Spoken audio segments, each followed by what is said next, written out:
नमस्कार। क्या कभी ऐसे योद्धा के बारे में सुना है जिसने आंखों से नहीं बल्कि दिल और कानों से निशाना साधा हो? आज हम 12वीं सदी के भारत के एक महान शासक पृथ्वीराज चौहान, उनकी कहानी के कुछ खास पहलुओं पर थोड़ी गहराई से बात करेंगे। हमारी ये चर्चा आधारित है पृथ्वीराज चौहान शौर्य और सम्मान की गाथा नाम के एक स्रोत पर। हाँ, ये स्रोत उनके जीवन के कई अहम पड़ावों पर रोशनी डालता है। तो पृथ्वीराज चौहान कौन थे? संक्षेप में कहें तो 12वीं सदी में दिल्ली और अजमेर के शासक। उन्हें अक्सर आखिरी महान हिंदू सम्राट भी कहा जाता है उत्तर भारत का। आज हम कोशिश करेंगे कि इस स्रोत के जरिए उनकी वीरता, उनकी वो मशहूर प्रेम कहानी और उनके जीवन का जो आखिरी दौर था उसे समझें। चलिए शुरू करते हैं। बिल्कुल, और ये समझना जरूरी है, जैसा स्रोत भी इशारा करता है कि 12वीं सदी में दिल्ली और अजमेर का शासन कितना रणनीतिक था।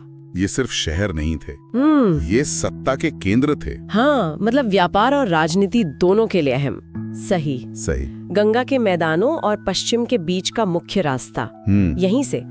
तो चौहान का यहाँ होना उस वक्त के शक्ति संतुलन को दिखाता है। अच्छा। स्रोत ये भी बताता है कि वो खुद भी व्यक्तिगत तौर पर कमाल के योद्धा थे। असाधारण धनुर्धर और तलवारबाज। हाँ, उनकी सैन्य कुशलता का जिक्र है। और यही बात दिलचस्प होती है मोहम्मद गौरी से उनका संघर्ष। स्रोत के मुताबिक शायद 16 बार युद्ध हुए।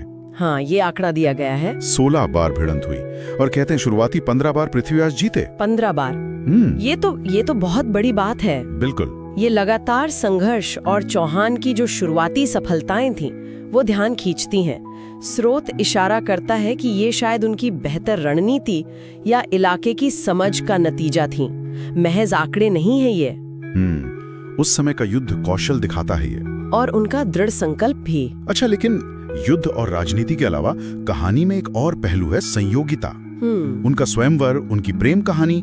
स्रोत इस बारे में क्या कहता है? स्रोत इसे सिर्फ एक प्रेम कहानी की तरह नहीं देखता। संयोगिता कन्नौज के राजा जयचंद की बेटी थी और वो भी एक शक्तिशाली राज्य था। तो पृथ्वीराज का उन्हें स्वयंवर से ले जाना, जैसा कहा जाता है, वो सिर्फ रोमांस नहीं था। अच्छा, इसमें भी राजनीति थी। हाँ, स्रोत के अनुसार इसने दिल्ली, अजमेर और कन्नौज, इन दो बड़े राजपूत राज्यों के बीच जो तनाव पहले से था, उसे खुली दुश्मनी में बदल दिया। तो ये व्यक्तिगत चीजों का असर राजनीति पर पड़ा। बिल्कुल, ये उस समय के जटिल समीकरणों को दिखाता है। लेकिन फिर ये जीत और प्रेम का सिलसिला हमेशा नहीं चला। 1192 तराइन का दूसरा युद्ध, यहाँ कहानी पलट जाती है। स्रोत बताता है कि उन्हें हार मिली और वो बंदी बना लिए गए। हाँ, ये एक बहुत बड़ा निर्णायक मोड़ था। और सवाल उठता है कि इतनी जीतों के बाद अचानक ऐसी हार। हाँ, स्रोत कोई एक सीधा कारण नहीं बताता, पर शायद गोरी की बेहतर तैयारी, रणनीति में बदलाव और शायद राजपूतों में आपसी तालमेल की कमी, ये भी एक संभावना है जिसकी तरफ स्रोत इशारा करता है। यह हार सिर्फ पृथ्वीराज की नहीं थी, इसने पूरे उत्तर भारत का इतिहास बदल दिया। और यही बंदी जीवन में वो घटना आती है जिसका जिक्र हमने शुरू में किया था, शब्द भेदी बाण। स्रोत कहता है कि कैद में रहते हुए भी सिर्फ आवाज सुनकर उन्होंने गोरी पर निशाना साधने की कोशिश की। हाँ, शब्द भेदी बाण, आवाज सुनकर लक्ष्य भेदना। स्रोत इसे उनके असाधारण कौशल और हार न मानने वाले जज्बे का प्रतीक बताता है। अब ये ऐतिहासिक रूप से कितना सच है, कितना नहीं, ये बहस का विषय है।